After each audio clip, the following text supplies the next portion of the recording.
Bienvenue sur Télé Djibouti, ravi de vous retrouver encore une fois pour ce journal de la rédaction. Au sommaire de l'actualité, le ministre des Affaires étrangères a été reçu par le Premier ministre éthiopien Abiy Ahmed. Et Kabila qui s'est engagé à respecter la Constitution en République démocratique du Congo. Bonsoir et merci de nous accueillir chez vous. Le Premier ministre éthiopien, Dr Abiy Ahmed Ali a reçu une audience cet après-midi Mohamed Ali Youssouf, ministre des Affaires étrangères, chef de la diplomatie djiboutienne. Le chef de la diplomatie djiboutienne était porteur d'un message écrit du président de la République, Ismaël Omar Guelleh, à son homologue éthiopien. Les entretiens ont porté sur les derniers développements de la situation de la paix dans la région, le rapprochement entre l'Éthiopie et l'Érythrée, ainsi que des questions relatives au renforcement de la coopération bilatérale entre les deux pays. Eh bien, le Premier ministre éthiopien a apprécié le message de soutien du président Guelleh à son endroit pour tous les efforts qu'il déploie en faveur de la paix dans la région. Eh bien, le Premier ministre éthiopien a considéré que la paix doit prévaloir dans toute la région et qu'il poursuivra son engagement afin de parvenir à cet objectif. Le Premier ministre éthiopien, Dr Abiy Ahmed, a salué la sagesse et le leadership du président Guelleh. Il a souligné l'importance que revêt la question du renforcement de l'intégration économique entre l'Éthiopie et Djibouti et d'autres pays de l'IGAD. Autre rencontre, cette fois le ministre des Affaires étrangères a été reçu par son homologue français Jean-Yves Le Drian. Eh bien, les deux responsables ont passé en revue la relation existante entre les deux pays frères et en exprimant leur volonté d'œuvrer davantage la coopération dans le domaine de l'agriculture et de l'élevage.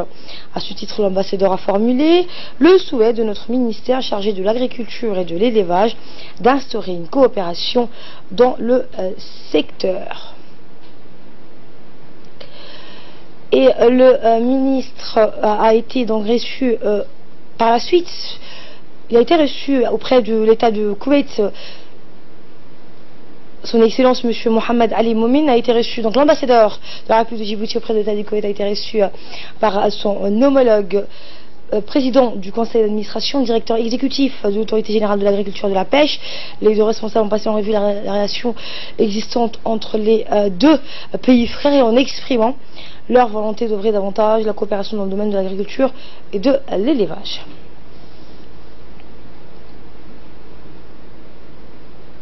Également dans l'actualité, à l'instar de la capitale et des chefs-lieux d'autres régions de l'intérieur du pays, le conseil régional de la ville d'Ali Sabié a abrité hier la cérémonie de remise des diplômes du baccalauréat aux heureux lauréats de la session 2018.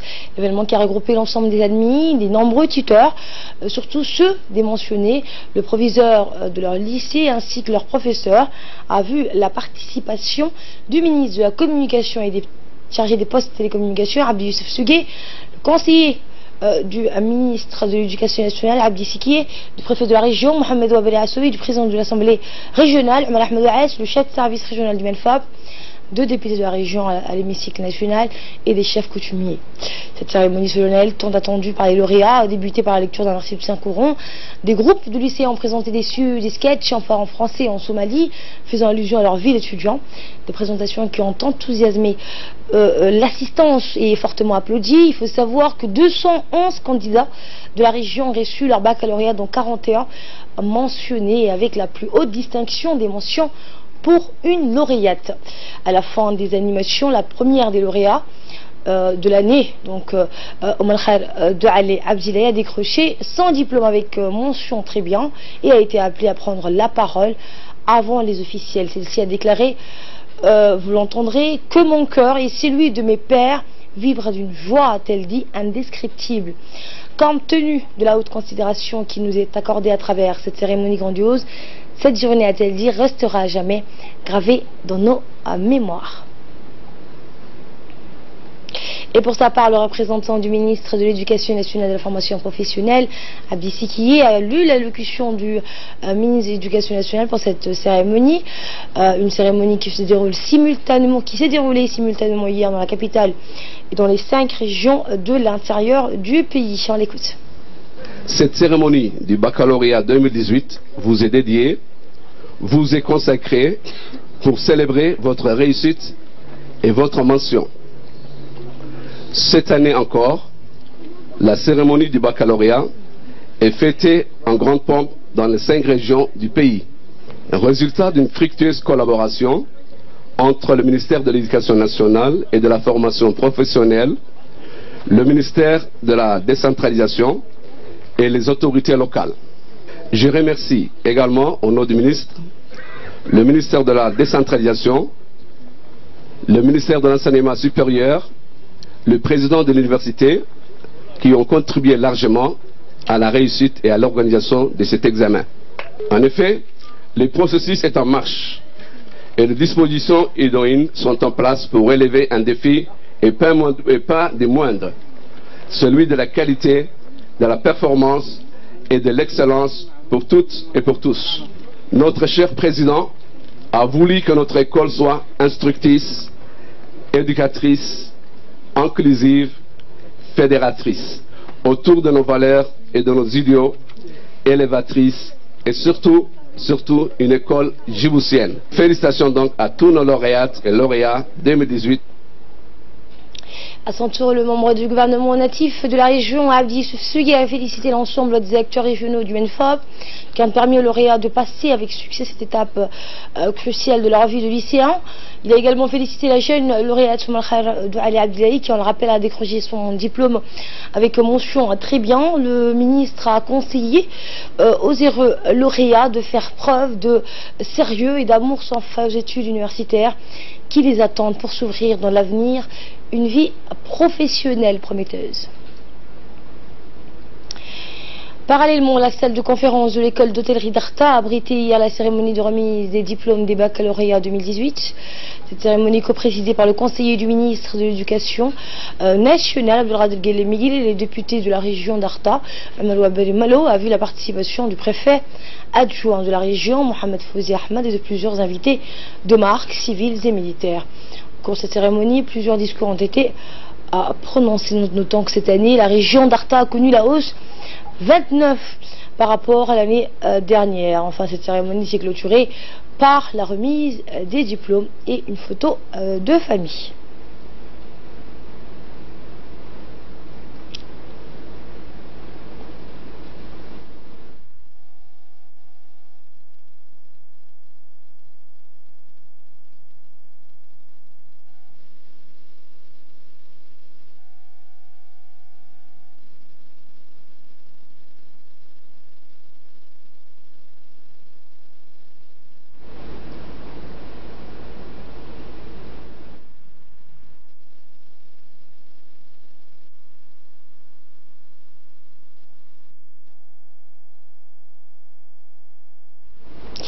Et suivons le mot du préfet adjoint de la région d'Arta. Je suis très honoré aujourd'hui d'être parmi vous à l'ouverture de cette cérémonie de remise des diplômes des baccalauréats session 2018 pour la 2e année consécutive. Une cérémonie de remise des diplômes est toujours un événement singulier pour les nouveaux bacheliers, bien sûr, qui ont su offrir le meilleur d'eux-mêmes pour obtenir le baccalauréat, qui est une étape incontournable et qui conditionne et précède dans l'enseignement supérieur avant votre rentrée dans la vie professionnelle. Je vois d'ailleurs se dessiner dans la salle de larges sourires de satisfaction. Vous avez raison, c'est humblement mérité.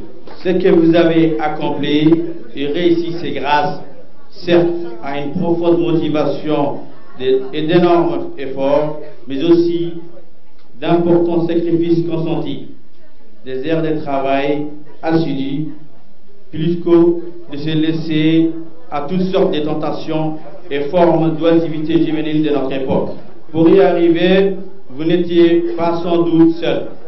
Vous avez pu compter sur le soutien moral de votre famille et de vos amis. Et prenons la parole à son tour, le représentant du ministre de l'Éducation nationale pour la région a lu l'allocution du ministre de l'Éducation. Cette année encore, la cérémonie du baccalauréat est faite. Merci donc mon collègue de la décentralisation et tous les autres collègues qui président ce matin cette cérémonie du bac dans les différents chefs-lieux de nos régions.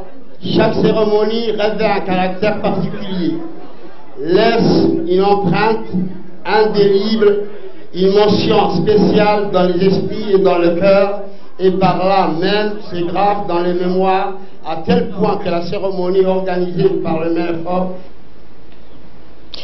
social, cette fois dans le cadre des activités du projet promotion d'emploi des jeunes et de l'artisanat, l'agence djiboutienne de développement social a organisé hier au complexe Al-Rahma une cérémonie d'octroi des fonds pour le 3e cycle du directeur général de la DDS, du président de la commune de Belbela, Mahdi Mohamed Chamar, ont participé à cette cérémonie. Réalisée avec l'appui du Fonds japonais pour le développement social et administré par la Banque mondiale, ce projet de promotion d'emploi des jeunes a pour objectif essentiel d'améliorer l'accessibilité des jeunes et des femmes aux opportunités de création de revenus et d'emploi, et ceci à travers des formations, l'accompagnement ainsi que des soutiens financiers pour la mise en œuvre de leurs activités génératrices de revenus. Le projet prévoit une formation de base sur l'entrepreneuriat, un concours de micro-projets et un appui aux femmes artisanes dans le domaine de la production jusqu'au domaine de la commercialisation. Tout à fait autre chose, la Fédération djiboutienne de football a organisé une cérémonie d'accueil en faveur du président de la Fédération djiboutienne de football, Souleymane Hassan Wabadi, qui a participé à l'organisation de la Coupe du Monde en Russie. C'était hier après-midi au Sheraton Hotel. Cet événement s'est déroulé en présence de la secrétaire générale, du secrétaire général de la Fédération, Youssouf Ahmed Mahmoud, la maire de Djibouti-Ville, Fatouma Awali Ousmane, le commissaire chargé au plan, Ammar Ali Saïd, le directeur du sport, Abshir Ali, et le représentant de l'équipe du port, Tchama Ibrahim Darar. Cette journée est la première du genre dans l'histoire du pays. Cela démontre la confiance qu'accorde la FIFA à la République de Djibouti parmi les 205 pays membres affiliés de choisir M. Souleymane Hassan Wabadi comme commissaire du match final de la Coupe du Monde en Russie entre la France et la Croatie. Écoutez le secrétaire général de la Fédération qui a qualifié cette journée comme historique pour la République de Djibouti. Pour soulever ces défis historiques. Et voilà, depuis le 15 juin au 15 juillet, désigné comme ambassadeur de la Coupe du Monde de la FIFA Russie 2018, cela démontre bien votre montée vertigineuse du Coupe du Monde du ballon rond. C'est bien sûr une fierté de toute la nation djiboutienne. Comme vous avez cité, la République de Djibouti appartient à nous tous, s'implique pour le rayonnement et le développement du ballon djiboutien, car nous avons des opportunités à saisir et une réelle de nos partenaires CAF et FIFA.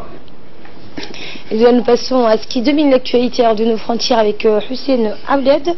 Hussein Abded, bonsoir. Bonsoir Asma. Et nous vous amener en République démocratique du Congo où il y a la présidentielle. Kabila s'engage à respecter la Constitution. Oui, donc effectivement Asma, le président Joseph Kabila a promis hier donc devant le Parlement que l'élection présidentielle aura lieu comme prévu le 23 décembre prochain dans le respect de la Constitution. Mais le président congolais ne s'est pas prononcé sur son avenir politique et son discours était très attendu à 5 mois de la présidentielle censée élire son successeur à la tête du pays qu'il dirige depuis 17 ans. Le président congolais Joseph Kabila s'est engagé à nouveau hier à respecter la constitution de la République démocratique du Congo qui lui interdit de se représenter. La date des élections fixée au 23 décembre 2018 reste maintenue et notre engagement à respecter la constitution demeure lui aussi non équivoque, a ainsi déclaré Joseph Kabila dans une allocution au Parlement. L'organisation des élections en RDC est une affaire de souveraineté et par conséquent financée par l'État congolais, a-t-il réaffirmé en votant son bilan à la tête du pays. Et en Indonésie, la lutte sans merci contre la drogue produit peu d'effets. Effectivement, la lutte contre la drogue est une priorité en Indonésie où la législation anti-stupéfiants est parmi le plus restrictive du monde et où des dizaines d'étrangers, dont un Français qui ont été condamnés à mort, mais les résultats sont peu probants, observent des experts. Un autre Français, Michael Blanc, arrêté en 1999 à Bali en possession de 3,8 kg de hashish Afrique devrait donc pouvoir regagner donc la France demain après 14 ans de prison et 4 années supplémentaires d'interdiction de quitter l'archipel d'Asie du Sud-Est. Il avait donc échappé de paix à la peine capitale, sanction ultime qui risque toute personne interpellée avec 5 grammes ou plus de drogue, héroïne comme cannabis à partir du moment où le juge considère donc qu'il s'agit de trafic. Et pour finir, page économique, Shenzhen ouvre la plus grande librairie intelligente de Chine.